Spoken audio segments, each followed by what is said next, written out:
désaccord avec vous, vous avez une haine du chrétien non catholique. Donc moi je ne suis pas catholique, je ne suis pas protestant, je ne suis pas évangélique. Je suis vraiment, j'ai reconnu Jésus dans mon cœur. Voilà, c'est tout. Voilà, je suis chrétien de cœur, quoi. Je suis chrétien tout court, sans aucune dénomination. Mais j'ai l'impression que vous respectez plus les musulmans que les évangéliques ou autres dénominations chrétiennes. C'est quand même grave de dire ça, que ce sont les vrais Judas de la chrétienté, que ce sont les vrais Judas de la chrétienté actuellement. Ce sont ceux qui renient la parole de Dieu. Donc les catholiques qui disent, et sur ce point je vous rejoins, on a tous le même Dieu, c'est faux, on n'a pas tous le même Dieu. Hein. Les chrétiens n'ont pas le même Dieu que les musulmans, ça c'est clair. Ça, je suis d'accord, sur ce point, je suis d'accord avec vous. Et moi, les évangéliques qui sont pro-Israël ou qui sont sionistes aussi, eux, ce sont aussi des vrais Judas. Mais ce sont des faux chrétiens, tout simplement. Les évangéliques ou protestants pro-Israël, pro-sionistes, ce sont des Judas de la chrétienté, tout comme les catholiques pro-Nouvel Ordre Mondial, pro-Vatican II, et malheureusement aussi catholiques tout court, vous êtes aussi les Judas de la chrétienté.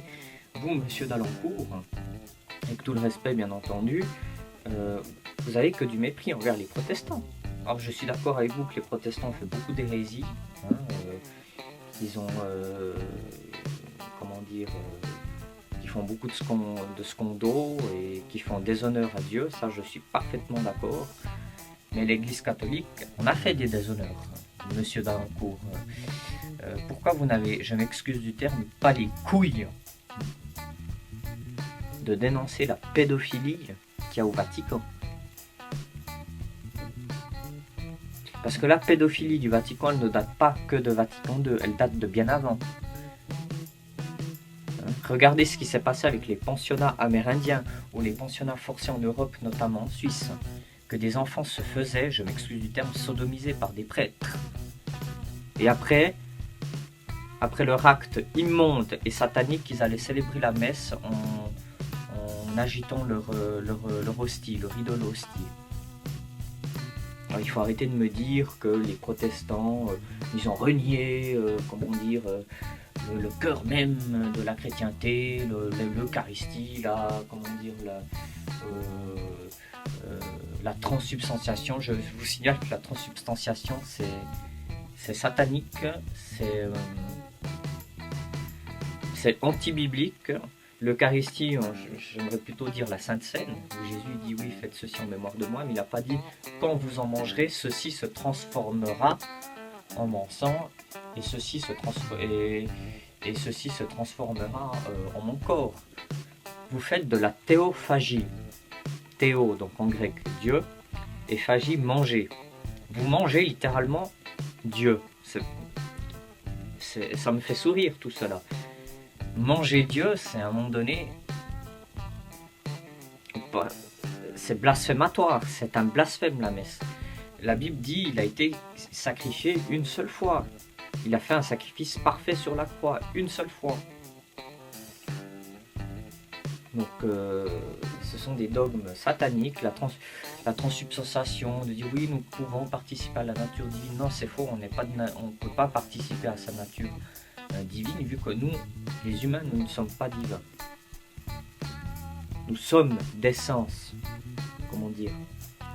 divine du sens qu'on a été créé par Dieu, mais nous ne sommes pas divins.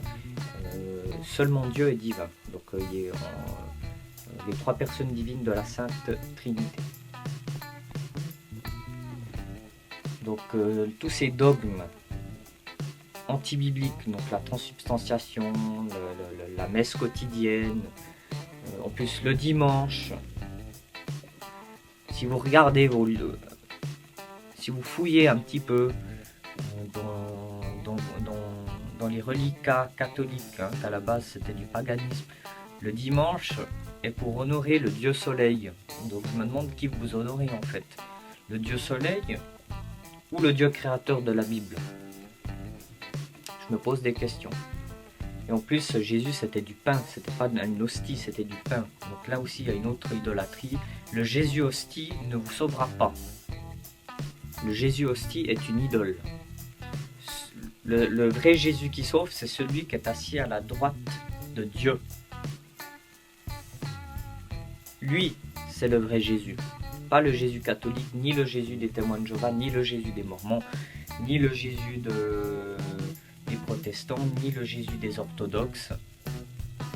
Aucun Jésus d'aucune dénomination ne sauve. Le seul Jésus qui sauve, le vrai Jésus, c'est le biblique, c'est celui des évangiles. Voilà.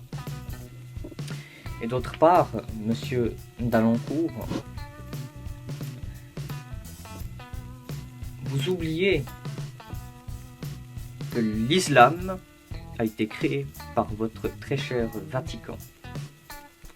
Ou du moins, le Vatican a participé à la prolifération de l'islam.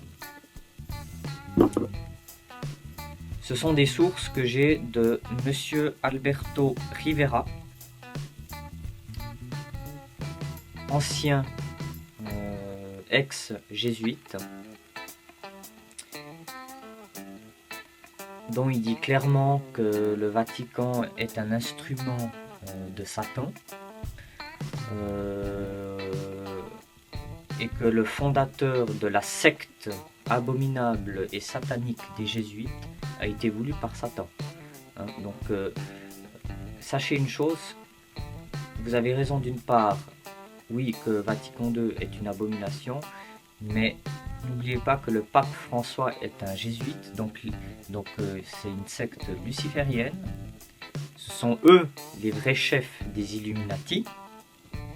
Ça vous le dites pas, le Vatican fait partie du nouvel ordre mondial. Et le François, donc, en tant que jésuite satanique,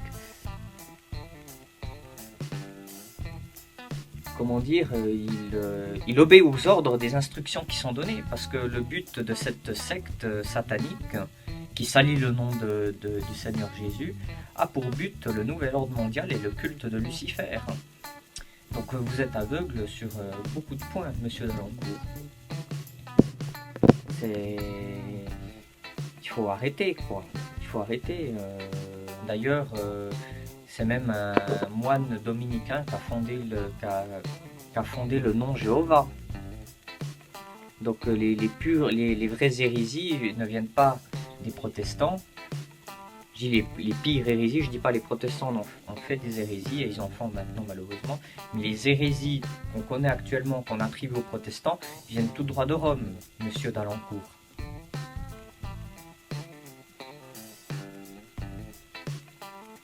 Parce que savez-vous ce que ça veut dire Ova? H-O-V-A-H. Ça veut dire calamité, malheur en hébreu. J ou Y-A-H, ça veut dire Seigneur, en langage profane. Donc Jéhovah, ça veut dire Seigneur du mal, ou Seigneur du malheur en hébreu. À ce que je sache, ce ne sont pas les évangéliques qui ont trouvé ce terme, c'est un moine catholique dominicain.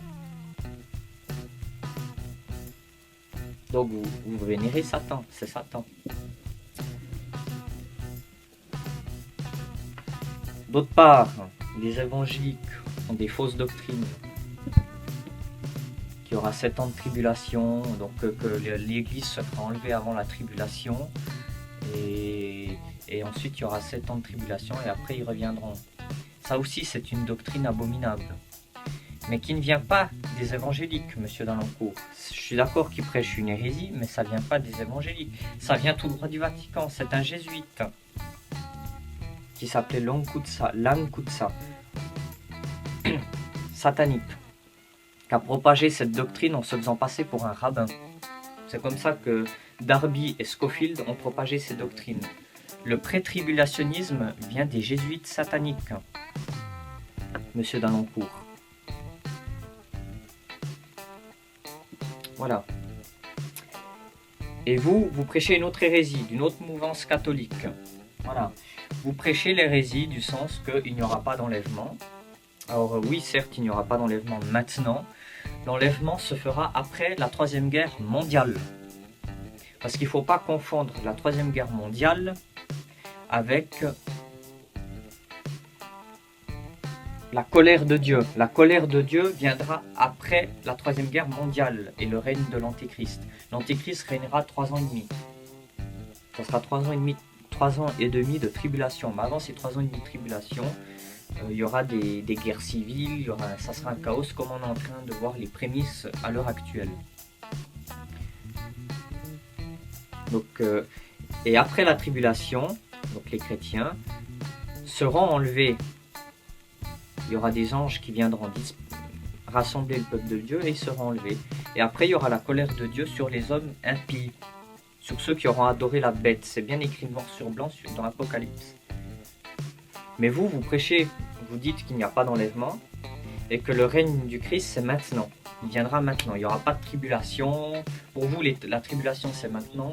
Et pour vous, l'Antichrist, c'est un système et peut-être même le pape, comme vous le dites. Je suis désolé, l'Antichrist, ça sera une personne qui séduira beaucoup de monde. Et l'Antichrist séduira, bien sûr, par Bluebeam, le projet Bluebeam. Je vous invite à voir le projet Bluebeam, monsieur d'Alencourt. Mes sources, voilà, Serge Monast, qui s'est fait tuer d'ailleurs, pour avoir révélé ce projet abominable, qui est l'unification de toutes les religions pour que ça fusionne en une seule religion mondiale. Donc voilà, donc le Vatican, je suis désolé monsieur d'Alencourt, est satanique. Donc vous avez raison de dire qu'actuellement il est satanique, mais il est satanique pas que de maintenant, il est satanique dès sa fondation, monsieur d'Alencourt, dès le 3e siècle.